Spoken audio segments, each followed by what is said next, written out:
வணக்கம் மக்களே, feeding box ready பண்ணுறோம் லோ காஸ்ட்டில். ஒரு பாக்ஸோட ரேட் வந்து 20 ரூபா.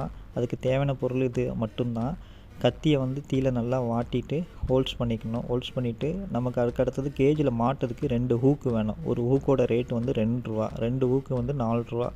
இந்தமாரி ஸ்ட்ரெயிட் பண்ணி மாட்டிட்டோன்னா தான் நம்ம அதில் மாட்டும் போது பாக்ஸ் வந்து கிராஸ் இல்லாமல் இருக்கும். கேஜில் மாட்டின பிறகு பாருங்கள், 150 ரூபா 200 ரூபா செலவு பண்ணுறத விட வெறும் 24 ரூபா செலவுலேயே நம்ம ஃபீடிங் பாக்ஸ் ரெடி பண்ணியாச்சு. அதேமாரி ஃபீடிங் பாக்ஸில் வந்து பார்த்திங்கன்னா நம்ம எந்த ஃபுட்டு போட்டாலுமே கீழே விழாது. மெயின் ரீசன் வந்து கீழே விழாமல் இருக்கணுங்கிறதுக்காக தான். பாருங்கள், மாட்டியாச்சு. மாட்டி முடித்தோன்னா ஃபினிஷிங் எப்படி இருக்குன்னு பாருங்கள், நீட்டாக இருக்கும். அதுக்கடுத்து நம்ம இதுக்குள்ளே வந்து ஃபுட்டு வந்து ஃபில் பண்ணியாச்சு. ஃபில் பண்ணிவிட்டு எந்த அளவுக்கு இருக்குன்னு பாருங்கள். இதேமாரி அடுத்தடுத்து நம்ம வீடியோ பார்க்கறதுக்கு நம்ம சேனலை சப்ஸ்கிரைப் பண்ணிக்கோங்க, சப்போர்ட் பண்ணுங்கள்.